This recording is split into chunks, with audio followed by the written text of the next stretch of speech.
주보를 보신 분은 아시겠지만 그 교회력상으로 대림절 기간이 시작되었습니다. 이때 대림절이라 주님께서 이 땅에 오실 것을 기다린다라는 의미가 있는데요. 1차적으로는 이제 곧 찾아올 성탄을 기다리는 것이고요. 그리고 더 나아가서는 이 땅에 다시 오실 주님을 기다린다라는 의미가 담겨져 있습니다. 자, 그래서 이제 카톨릭 같은 경우에는 이제 성당 같은 데를 가보면 이 보라색 초를 이렇게 4개를 놓고요. 첫 번째 주에 하나 붙이고 두 번째 주에 또 2개 붙이고 이러면서 4개의 초를 이렇게 켜게 되는데요. 자, 이것은 예수께서 이 땅에 가까이 올수록 어둠이 떠나가고 생명이 찾아온다라는 상징입니다. 자, 아무쪼록 예수께서 이 땅에 다시 오실 것을 기다리는 저와 여러분들의 심령 가운데 어둠이 떠나가고 생명의 빛의 역사가 나타나시게 되시기를 주님의 이름으로 축복합니다. 자, 그런데 이제 많은 성도님들이 주님께서 이 땅에 다시 오신다라는 이야기를 들으면 괜시리 눈살을 찌푸리거나 막연한 공포심을 가질 수 있는데요. 왜냐하면 주님께서 이 땅에 다시 오시면 이 세상에 큰 환란이 찾아온다거나 뭔가 천지개벽할 만한 일이 발생할 거라고 여기기 때문입니다. 자, 특히 제가 몇 차례 말씀을 드렸는데요. 우리나라에는 이 사건이 굉장히 큰 영향을 미쳤는데요. 1992년도에 다미성교회라는 단체가 이제 크게 소동을 이렇게 끼친 적이 있죠. 자, 그들은 1992년 10월 28일에 세상이 종말이 온다면서 무려 8,000명의 성도님들이 그 직장을 그만두고 자신의 전 재산을 이 교회에 헌납합니다. 자, 대단하죠. 교인이 몇 명이라고요? 예, 8,000명. 야, 도대체 그 방법이 뭔지를 모르겠는데 그 8,000명씩이나 모여가지고 이제 한 자리에서 예배를 드리는 거예요. 자, 그리고 이제 약속한 날짜에 전 교인들이 함께 모여서 하나같이 어떤 색 옷을 입었어요? 예, 흰색 옷을 딱 입고 기도를 하기 시작합니다. 이쪽에서 벌쩍벌쩍 기도를 하고 이쪽에서 방언으로 기도하고 이제 세상이 끝난다고 하니까 얼마나 그냥 열광적으로 기도하는지 진짜 제가 그 모습을 보니까 주님이 오게 생겼어요. 그래서 이제 모든 카메라가 집중하는 가운데 이제 카운트다운을 세기 시작합니다. 5, 4, 3, 2, 1 재림! 목소리가 작아서 안 오시나 해가지고 다시 한번 부르기 시작합니다. 재림! 자, 그런데 이게 웬일입니까? 아무리 기다려도 약속해 하신 주님께서는 오시질 않는 거예요.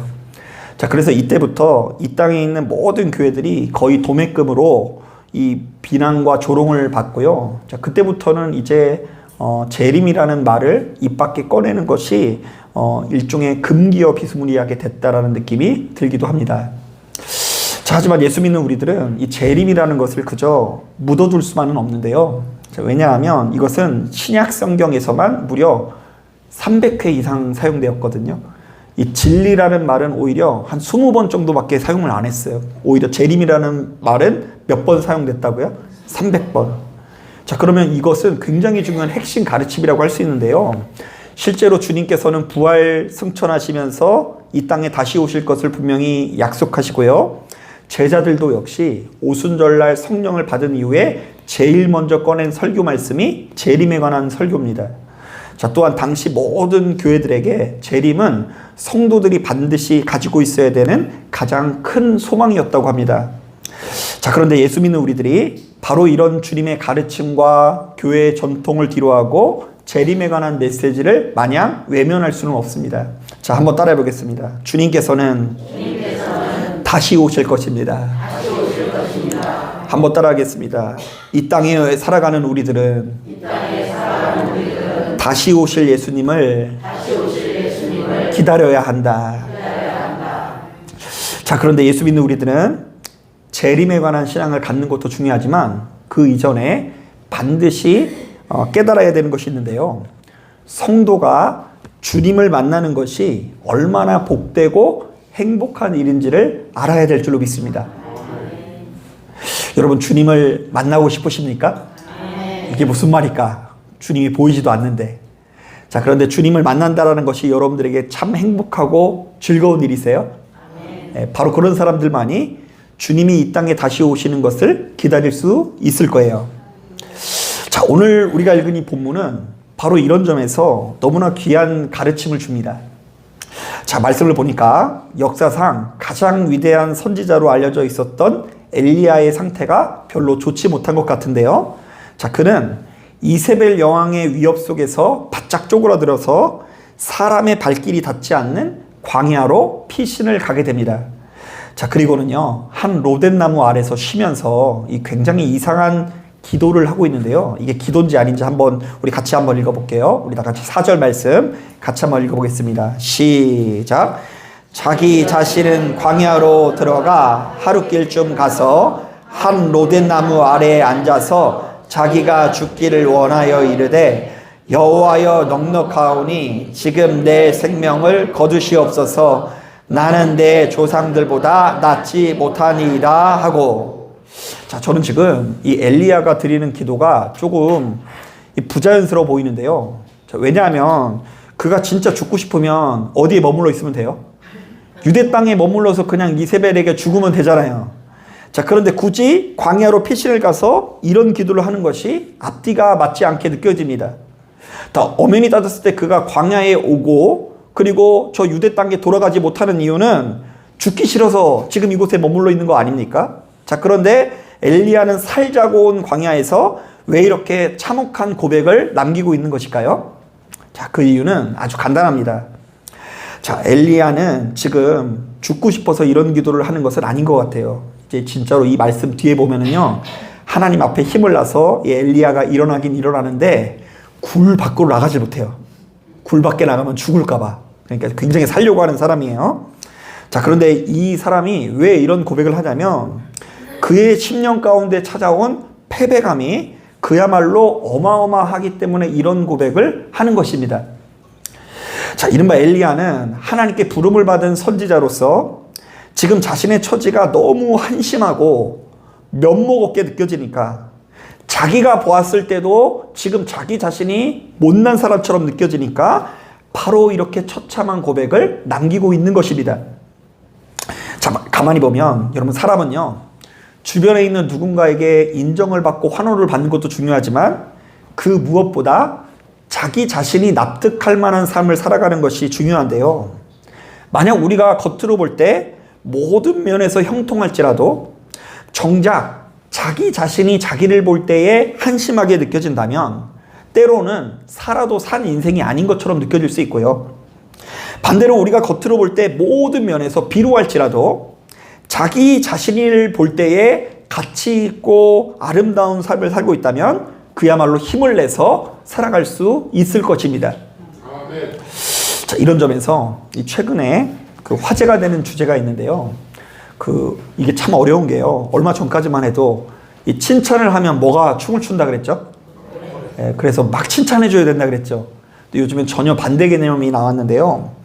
요즘에는 과도한 칭찬을 하면 애가 망한다, 이런 말이 나와요. 옛날에는 이렇게 무조건 칭찬하면 이 고래가 춤을 추니까 칭찬해주라고 했는데 요즘에는 과도하게 칭찬하면 망한대요. 사실 오늘날에는 각 가정마다 아이들이 하나고 둘이다 보니까 그야말로 온 힘과 정성을 다해서 키우지 않습니까? 그래서 거의 대다수의 가정들에서 가장 큰 상전이 누구인 것 같아요? 할아버지 할머니가 아니에요. 그러시면 큰일 납니다. 이제 가장 큰 상전이 아이들이고요. 더 나아가서 온 세상의 중심이 아이들인 경우가 많죠. 자, 그렇다 보니 우리 아이들은 의도치 않게 어려서부터 이전에 경험해 본 적이 없는 아주 과도한 칭찬을 받으며 성장을 하는데요. 이 자리에 앉아 계신 우리 권사님 세대만 하더라도 그냥 여자라는 이유로 저리 가서 구석에서 먹어 이렇게 자랐거든요. 그런데 그냥 오냐 네가 하고 싶은 건 다 해라, 네가 최고다, 이런 칭찬을 받으니까 이 아이들에게 나타나는 현상이 있다고 합니다. 자, 크게 4가지인데요. 첫 번째, 실패에 대한 두려움이 커진대요. 자, 작은 실수를 두려워하고 완벽하지 않은 상황에서는 누가 뭐라고 해서가 아니라 스스로 무너진다라고 이야기해요. 두 번째, 과도한 자의식이 생겨서 남이 잘 되는 꼴을 못 봐서 나의 라이벌을 살짝 깎고 내가 최고다라고 하는 의식이 있다고 하고요. 세 번째로는 외부 의존에 대한 의존성이 생겨서 이 아이가 자기 스스로는 자기 인생에 가치를 부여하지 못하고 맨날 누군가가 박수 쳐주고 환호할 때만 행복감을 느낀다라는 것입니다. 그리고 네 번째로는 동기저하가 생긴다고 하는데요. 오히려 잘한다, 잘한다, 잘한다 이렇게 잘하는 애들은요, 혼자서 뭘 하고 싶은 게 있어요, 없어요? 없어요. 엄마가 야 이거 잘하니까 너 이쁘다 이러면 거기 가서 막 그냥 가서 하는 거지, 그냥 혼자 스스로 무엇인가를 도전하고라 하는 동기부여가 떨어지게 되고, 자기의 인생을 스스로 개척할 만한 능력이 작아져서 어린아이에 머물러 있는 경우가 많대요. 그래서 실제로 한 심리학자가 실험을 했는데요. 한 무리의 초등학생 학생들에게 단어 묶음을 제공하고 기억력 테스트를 제공하는 거예요.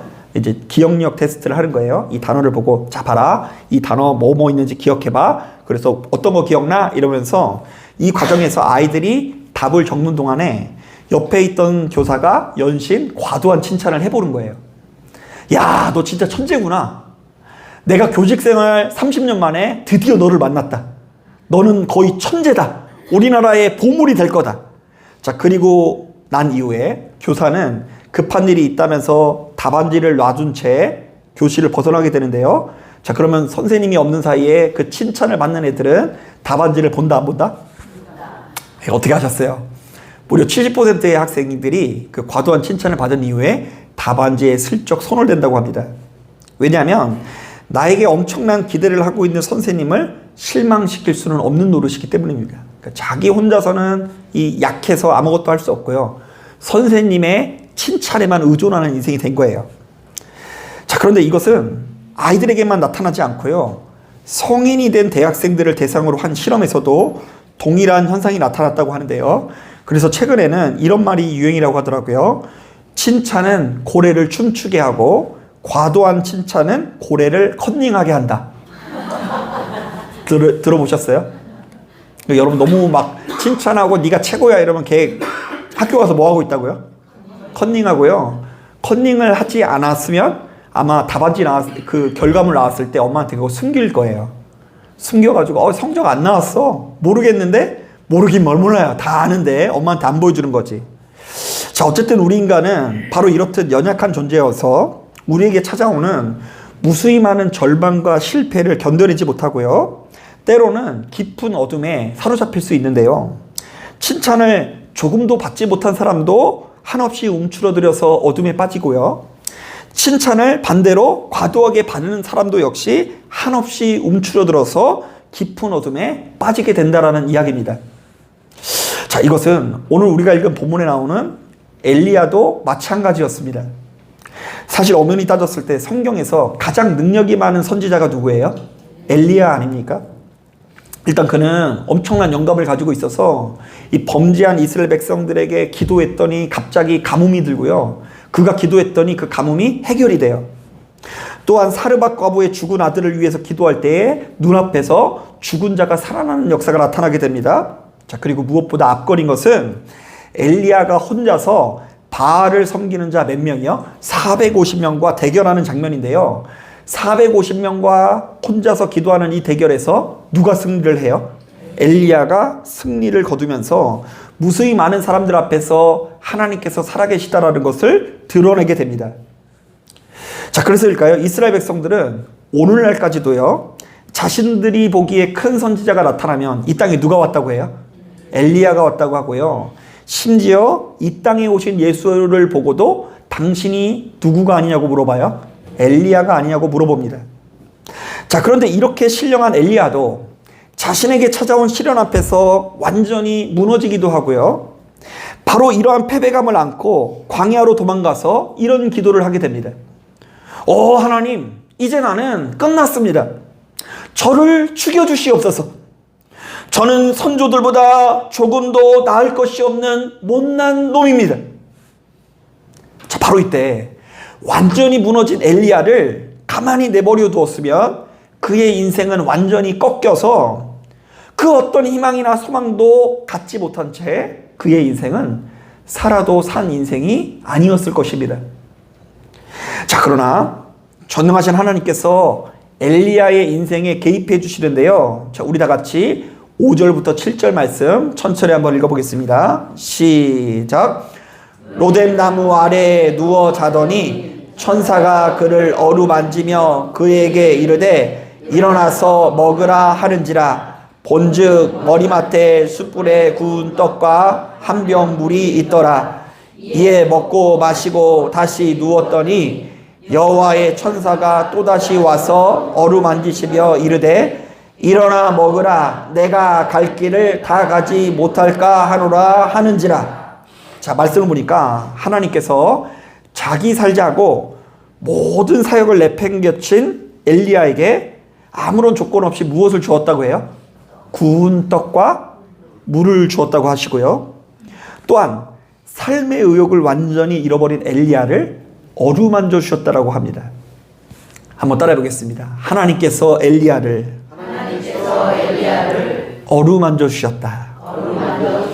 자, 그래서 8절을 보니까 바로 그때에 엘리야가 다시금 힘을 얻고 일어나 하나님의 산 호렙을 향해서 나아갔다라고 해요. 오늘날로 따지면 방구석에 처박혀 있었던 이 엘리야가 누구의 힘입어서요? 하나님의 힘입어서 다시금 사역을 할 수 있는 힘을 얻고서 일어서게 됐다라는 이야기를 해요. 자, 그러니까 여러분, 우리 하나님께서 참 좋은 분이시죠? 가만히 보면 이 세상은 우리를 향해서 끊임없이 손가락질을 하거든요. 그리고 너무나 강하게 채찍질하면서 여러분들에게 이렇게 말할지 모릅니다. 너희는 성공해야 된다. 출세해야 된다. 남들보다 뛰어난 자가 되어야 한다. 낙오하지 말아라. 뒤처지지 말아라. 실패하지 말아라. 남들이 우러러볼 만한 자리에 서서 박수받고 환호받는 인생이 되라. 삼류 인생이 되지 말고 인류가 되라. 그렇다 보니요, 여러분, 올림픽 이 출전한 선수를 보니까 가장 불행한 선수가 몇 등 한 선수인 줄 아세요? 2등이래요. 3등은 그래도 감사해요. 야, 이건 내가 뭐 아무것도 못 딸 수 있었는데 동메달이라도 따니 감사합니다. 이런 마음이 있는데 이 은메달 딴 사람은요, 어떤 마음이 든다고요? 내가 조금만 더 잘했으면 금메달이었을 텐데. 그래서 여러분, 로또도 2등이 가장 불행하대요. 1등하고 2등하고 너무 차이가 나서. 여러분, 엄연히 따졌을 때 육신의 옷을 입고 있는 우리들은, 예수 믿는 우리들조차도 이러한 세상의 공격에 넘어져서 스스로 완전히 무너질 때가 너무나 많이 있죠. 이른바 좀처럼 성공하지 못하고 출세하지 못하고 뭐 하나 잘하거나 내세울 것 없는 자기 인생을 마주할 때마다 한없이 쪼그라들 때가 많다라는 것입니다. 나의 형제들은 다 잘 나가는데 나만 요 모양 요 꼴인 것 같아요. 주변에 있는 누군가는 자랑스러운 아들이고 딸인데 나만 자랑스럽지 못한 존재인 것 같아 누가 뭐라고 하기도 전에 나 스스로 깊은 절망과 지옥에 빠져 있는 성도들이 너무나 많이 있다라는 것입니다. 그러나 하나님께서는 그때마다 우리에게 찾아와 우리를 어루만져 주실 것을 믿으시길 바랍니다.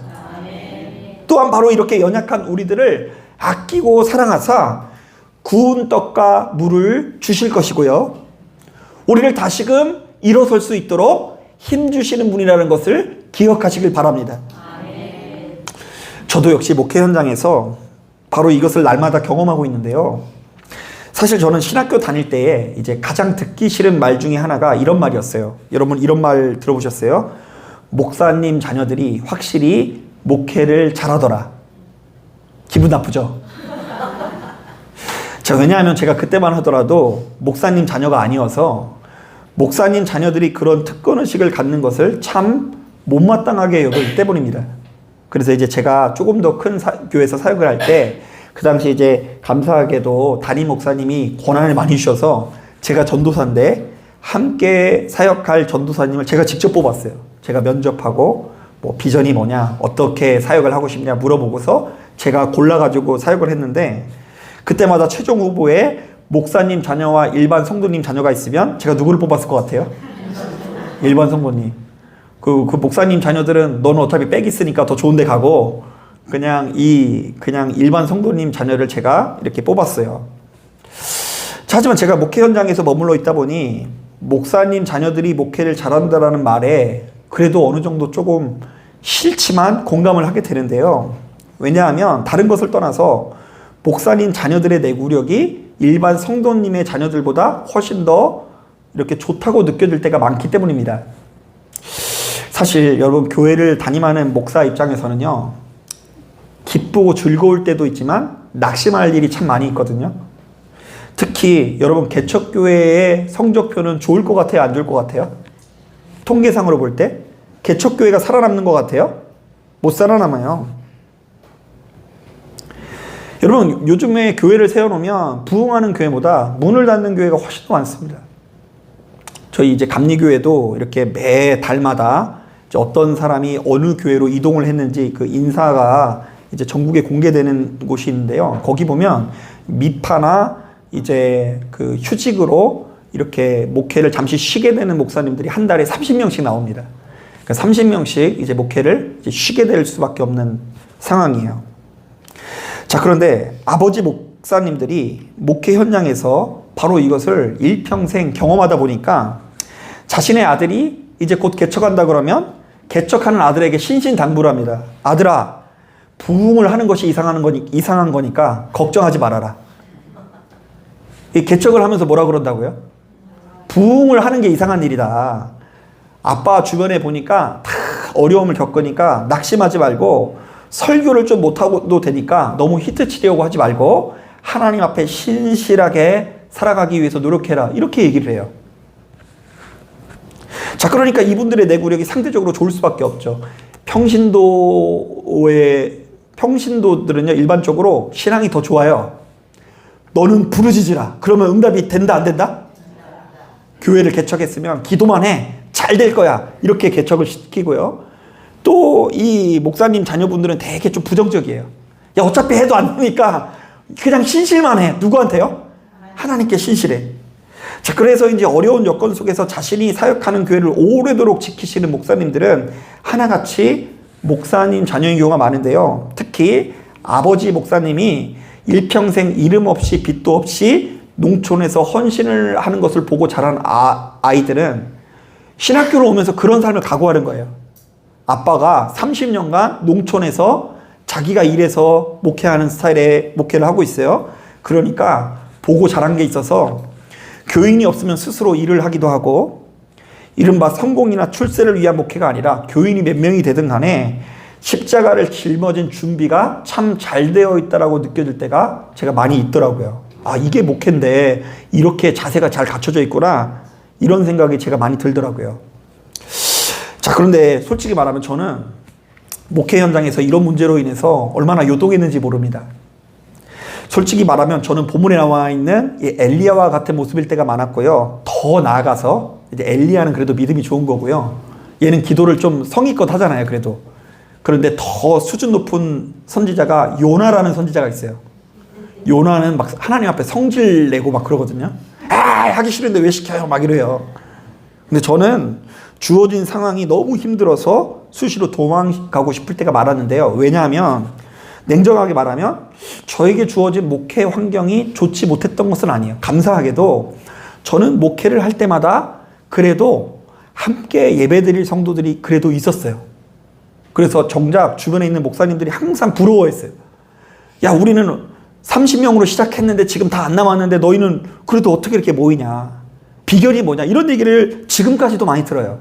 그런데 목회 환경이 안 좋다기보다 제가 절망한 이유는 제 안에 이런 메시지가 가득했기 때문이에요. 채운 목사야, 남들보다 뛰어난 자가 되라. 남들이 울어볼 만한 자리에 서서 박수 받고 환호 받는 인생이 되라. 삼류 인생이 되지 말고 인류가 되라. 그래서 내 삶에 남들이 인정할 만한 열매가 나타나고 주변에 있는 누군가에게 박수 받고 환호를 받을 때에는 세상 행복한 모습으로 목회를 하지만, 지금 내가 납득하기 어려운 상황이 펼쳐지고 남들에게 박수받거나 인정받지 못할 때에는 세상 불행한 모습이 툭하면 튀어나오게 되더라고요. 여러분 생각해 보세요. 제가 한 주에 설교를 7번 하는데 그 7번을 누군가의 평가에 의해서 좌지우지 된다고 한다면 그 삶이 얼마나 불행해지겠어요. 아니, 설교를 어떻게 7번 내내 히트를 칩니까? 여러분, 그 유명한 가수 서유석 씨도 히트곡이 따지고 보면 하나밖에 없잖아요. 가는 세월, 그것만 맨날 가는 세월만 부르고 있어요. 하나 가지고 평생을 울고먹는 게 가수들의 삶인데, 아니 어떻게 일주일 내내 설교를 히트를 쳐요? 그 7번 내내 성도들이 어떻게 다 뒤집어져요? 어떻게 7번 내내 그거 성도들이 듣자마자 소경이 눈을 뜨고 안지배기가 일어나는 역사가 어떻게 시간마다 다 일어나냐고요. 때로는 지루하게 나갈 수도 있고 졸려온 설교가 나갈 수도 있죠. 사실 어떤 면에서 성숙한 설교자는 오히려 성도들의 반응이나 결과물에 상관없이 하나님 앞에 항상 신실한 태도를 가져야 되는데요. 실제로 디모데후서 2장에 이런 말씀이 있어요. 바울이 이제 막 목회를 시작하는 디모데에게 이렇게 말합니다. 설교를 히트치라 이런 얘기를 하지 않고요. 뭐라고 하는지 들어보세요. 너는 말씀을 전파하라. 때를 얻든지 못 얻든지 항상 힘쓰라. 이게 무슨 얘기예요? 성실하면 된다. 눈앞에 뭐 보이지 않아도 되니까 성실하며 하나님께 감사하며 설교를 해라. 그러면서 뒤에 이렇게 얘기합니다. 오래 참음으로 가르치라. 가르치는 게 포인트가 아니라 무엇이 포인트예요? 오래 참아라. 그러니까 설교자는 누군가에게 히트를 치거나 그들을 완전히 뒤집어 놓아서 위대해지는 것이 아니라 항상 신실한 태도를 가질 때 위대해지는 거고요. 어떤 상황 속에서도 오래 참고 인내하며 전할 때에 하나님 앞에서 위대하다고 인정받는 거예요. 자, 그런데 이것을 제가 머리로는 알면서도 지금까지도 싸우고 있는데요. 이른바 육신의 옷을 입고 있는 저는 저도 모르는 사이에 10년 깊은 곳에 새겨진 성공 공식에 놀아나서 수시로 절망하고 낙심하지만 나에게 날마다 조건 없는 사랑으로 위로하시는 하나님을 붙들고 의지하면서 힘을 얻고 있다는 것입니다.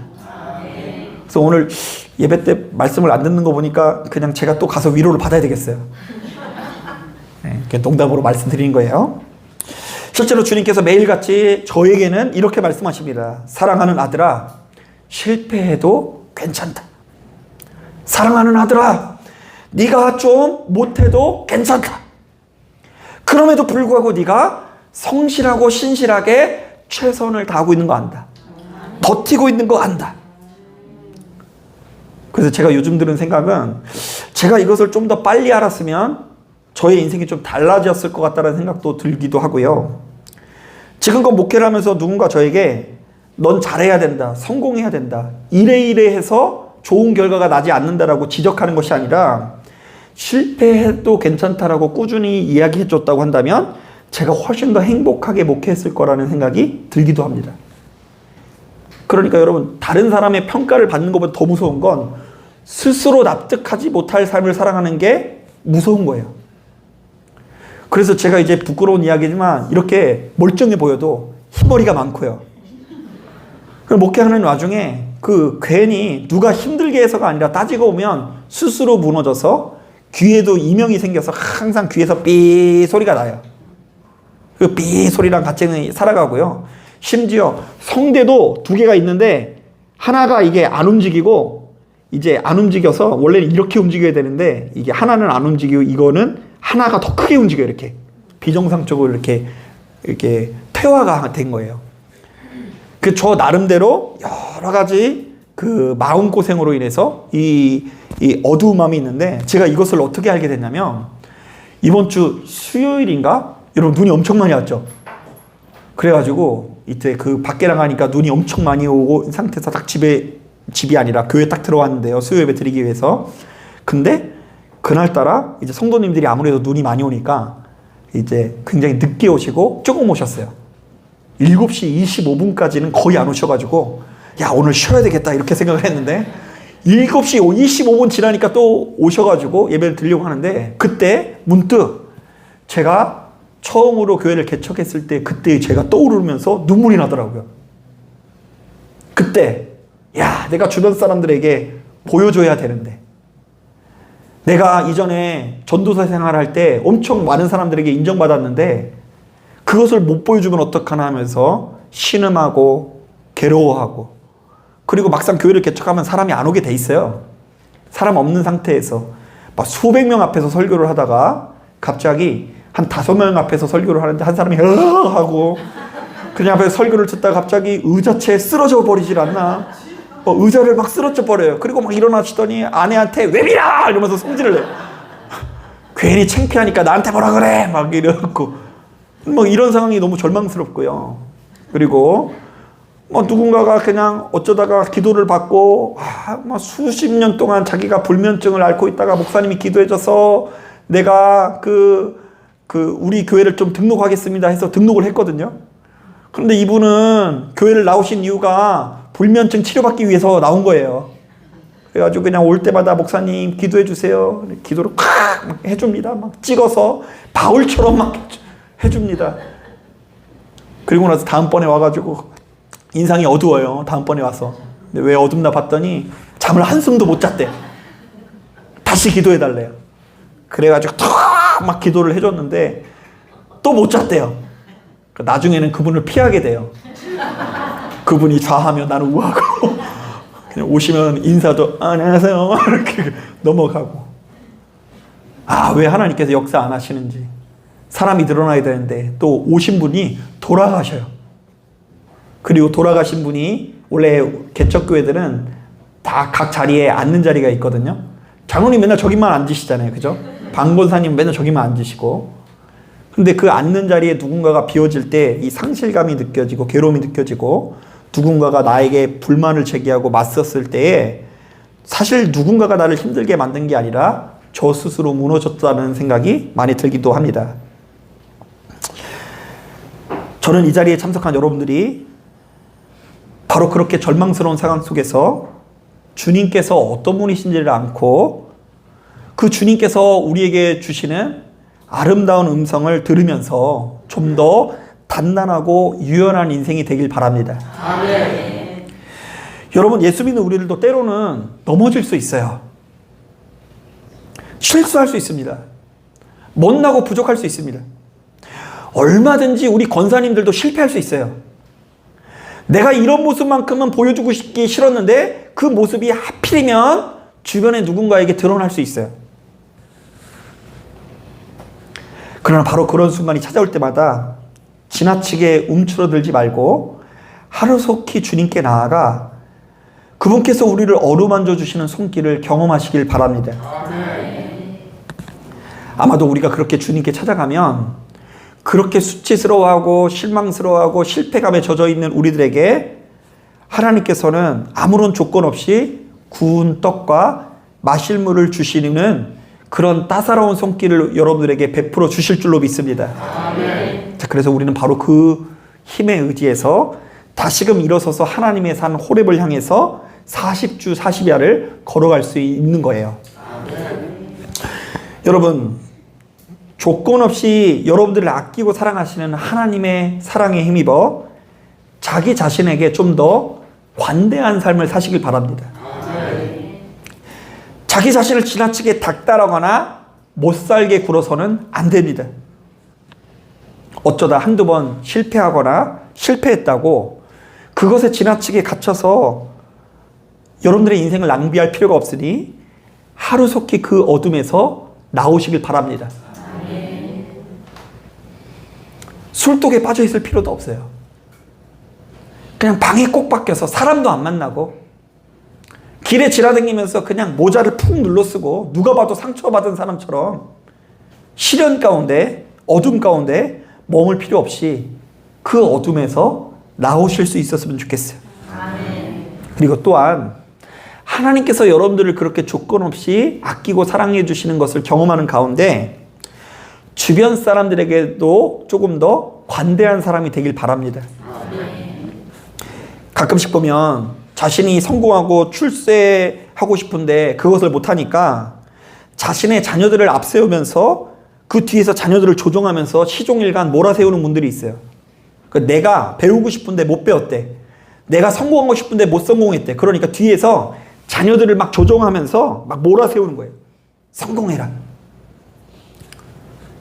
이렇게 살아야 된다. 앞만 보고 가라. 하지만 제가 분명히 말씀드리지만 그러다가 탈이 날 수 있습니다. 하나님께서도 여러분들에게 아무런 조건 없이 떡 주시고 물 주시고 한없이 따뜻하게 어루만져 주시는 분이신데 우리가 먼데 자녀들에게 학달할 수 있겠습니까? 어떤 면에서 그거 우리들의 욕심이고요. 자녀들의 인생을 불행하게 만드는 길일 수 있습니다. 여러분, 하나님의 사랑을 깨달았으면 타인에게 좀 더 관대해 줄 수밖에 없으니 제발 누가 문제라는 말을 너무 자주 하지 않았으면 좋겠어요. 가만히 보면 그냥 통찰력이 얼마나 뛰어나신지 분명히 저 사람은 이렇다라는 거예요. 뭐 이런 의도로 이런 얘기를 했대. 그냥 복잡하게 생각하지 마세요. 그런 의도인지 아닌지 너무 따지고 뭐 그렇게 살 필요가 없어요. 하나님의 사랑을 깨달았으면 타인에게 관대해질 수밖에 없다는 걸 깨닫고, 누가 실수를 하든 실패를 하든 너무 그거 가지고 말 많이 하지 마시고 그것을 보듬어 주실 수 있는 여러분들 되길 바랍니다. 사랑하는 여러분, 아무쪼록 바로 이 말씀에 귀를 기울이시고 아무런 조건이나 대가 없이 우리를 아끼고 사랑하시는 주님의 품에 거하시길 바랍니다. 육신의 옷을 입고 있는 우리들은 이런저런 일로 날마다 무너지고 절망할 수밖에 없으나, 우리를 좋은 곳으로 인도하시는 주님을 바라보면서 그분의 인재를 간절히 기대하고 기다리시는 저와 여러분들이 되시기를 주님의 이름으로 축복합니다. 자, 기도하겠습니다. 사랑이 많으시고 능력이 많으신 주님, 오늘도 저희들에게 귀한 은혜의 시간을 허락해 주셔서